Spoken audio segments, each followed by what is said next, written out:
Hello friends. In this video I am going to tell you 3 scary Christmas stories from Reddit. Number 1. Customer. I hear a lot of scary shopping stories, and they are usually from the perspective of the person who is shopping. However, my scariest experience happened when I was working at a bookstore. About 2 months after I was promoted from bookseller to assistant manager, we were hit by the Christmas rush. It was always so overwhelming really. By the end of the night, everyone was so wiped out, and getting all the receipts and drawers counted at the end of the night took so much time. On the nights that I was closing, I let the workers go as soon as they were done. There was no reason to make them stick around and be tired while I was finishing up my work. After I let everyone go, I went back in the office to do my work. After a while, I heard the doorbell ring. We had security cameras, but there wasn't one at the door. So I had to go to the front door and see who it was. There was a guy there, and he was dressed in dark clothes and had his hood up. I asked him how I could help him, of course watching him through the door. "Hey dude, I left my wallet in your store."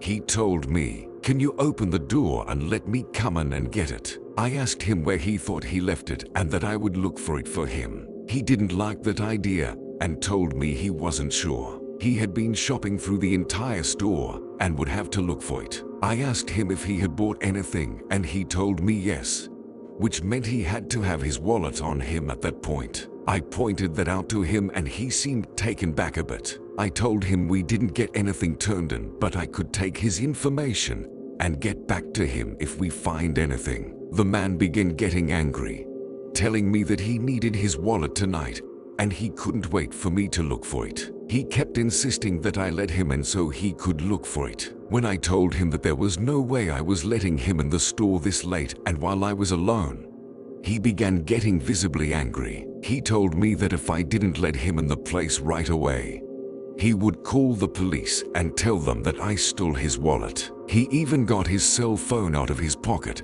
and acted like he was going to call. At that point, I had enough. I told the guy the best I could do for him is take his information and call him if anything was found. I then told him that if this wasn't good enough, then there wasn't anything at all that I could do for him. He got really angry and began swearing at me. He grabbed the door and began shaking it, demanding that I open the door. I told him I was going to walk over to the customer service desk and call the police. I wasn't willing to cooperate anymore. As I made my way over there, I noticed the guy take off down the street. I thought that was the end of him, and I figured that I didn't really need to bother the police for this. I went back to my work and tried my best to get it done so I could go home and get some rest. It took me about 2 hours to honestly finish all of my work. I hadn't heard the doorbell ring and pretty much figured that I wouldn't be seeing that guy again. However,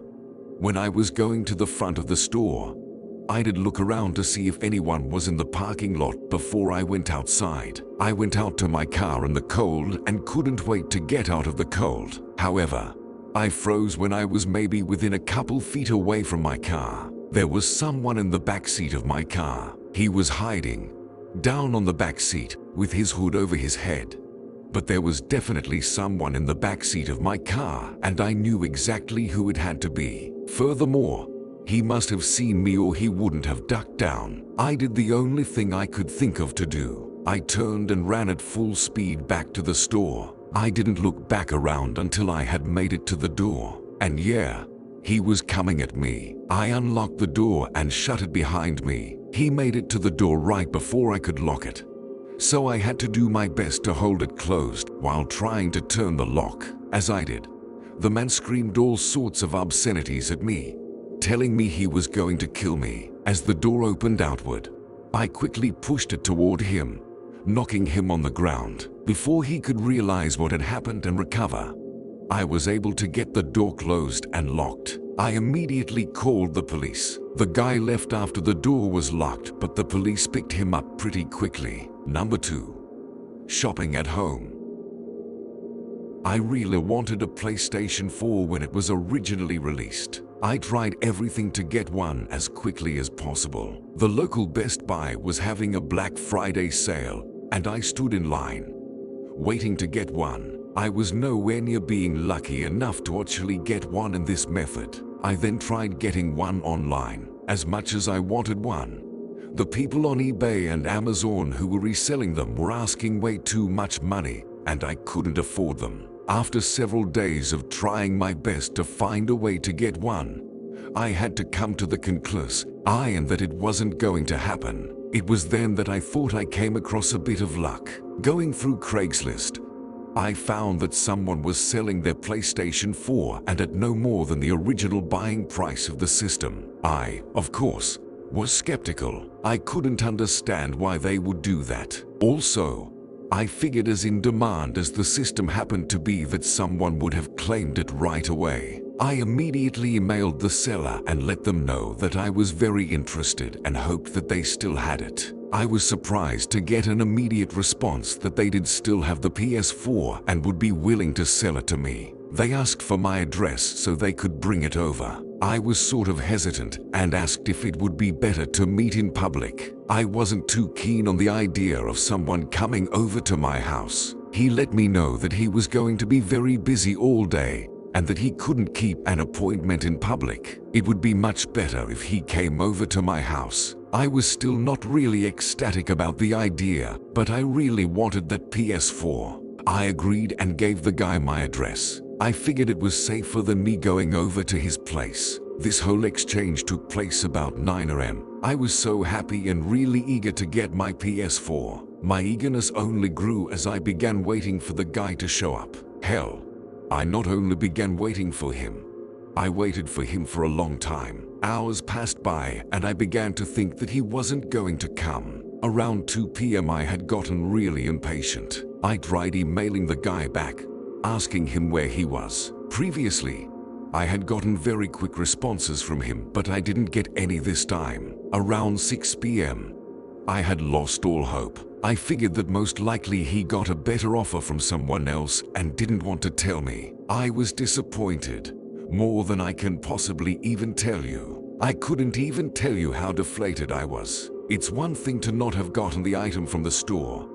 I could come to terms with that, but I was so close to having one in my hands, and I didn't get the PS4. And that was the scariest thing to ever happen to me. Just kidding. For the rest of the night, I kept looking around on Craigslist to find a new P4 that was within my price range. I wasn't able to find anything, and before I knew it, I had wasted the entire day and the entire evening with this search. It was past midnight, and I just had nothing to show for the day. I got ready for bed, and that was when I heard something. At first I dismissed it, thinking that it was my imagination. Then I heard it again, and someone was knocking at my door. I walked up to the door and looked out the window. There was a guy standing there, and I asked who he was. He identified himself as the guy who had the PS4. He apologized for being so late and told me he had got caught up during the day. He asked if I had the money. I opened the door but kept the screen door closed.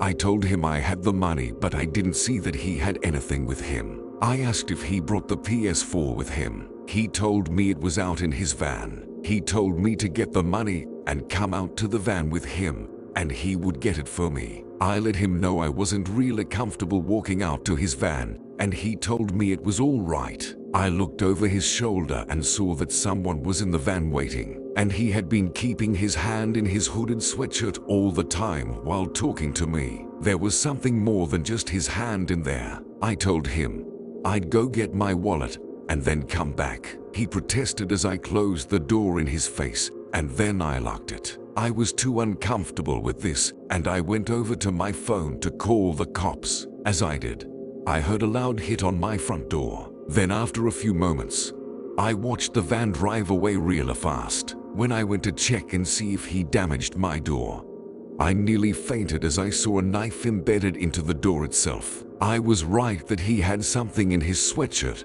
and that I shouldn't go out to the van with him. Number 3. Black Friday.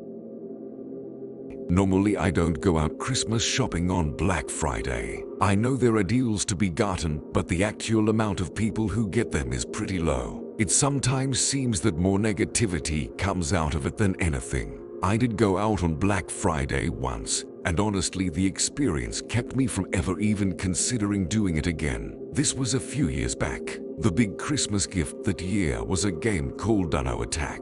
It was supposed to sell out pretty quickly, and my nephew really wanted one. So I decided for the first time ever to brave the Black Friday crowd and see about getting one. I waited outside the store in line for it to open. The entire time I kept wondering why people were so fanatical about doing this. It was cold, and although I was reasonably bundled up, it didn't help that I had to spend so much time not moving. In addition, people were in terrible spirits, which seemed to take the spirit away from the event. Some people would try to cut in line, which only made the people already in line crabbier than they were. When the store was getting closer to opening, I noticed that there was someone from the store headed out and talking to each person in line. When they got to me, I realized he was handing out tickets, indicating who would be able to buy an Uno Attack game. He asked me if that was why I was there, and I told him yes. He told me I was lucky then because I was getting the very last ticket. Of course, this caused some groaning and swearing from the people behind me. Although I hated the idea that there would be a lot of children who wouldn't be getting the toy they wanted, I was elated. That was until this guy got out of line and walked up to me. He came up immediately after the worker left. He first offered to buy the ticket from me. I told him no because it wasn't a matter of money. It was me trying to make my nephew happy. He then started telling me that his son really wanted the toy. I countered with letting him know that my nephew also really wanted the toy. When I kept refusing, he started telling me other stories, such as his son was really sick, but I could tell he was just doing his best to make me feel guilty. From further back in the line, a few other people began telling the guy to leave me alone. He got into a shouting match with several of them. Eventually, the guy stomped away, but not before telling me I'll get that toy. I tried not to think about it. I went in, claimed the Uno game, and did some more shopping. I figured that since I had spent so much time outside waiting that I should try to get as much done as I could. When I was done in that store, I went back out to my car. I put all the toys in the trunk, and then I walked over to the bookstore in the strip mall in order to get some other items. When I began walking back to the car the second time, I paused when I noticed the man from earlier was leaning on my car. I began feeling tense, knowing that the guy was going to confront me again. He was much bigger than I was, but I decided I couldn't let him intimidate me. As I got closer to my car, he noticed me and he smiled. He reached into his pocket, and I assumed he was reaching for his wallet. But it only took a moment before I saw that it was a pocket knife, and he flipped it open. I immediately stopped. I couldn't imagine the guy would be stupid enough to try and threaten or stab me in a busy parking lot. But I didn't want to test that theory. So I turned and quickly ran back into the store that I had bought the Uno game in. I let the store security know what happened, and they gave me an escort out to the car. The man was gone, but I was still shaken. I was more shaken when I noticed knife marks on the lock for my trunk, and the trunk was dented. There were also deep scratches in my driver's side window. I never went out on Black Friday again. If you liked the video, do not forget to like and subscribe to the channel to receive all new updates. Sweet dreams.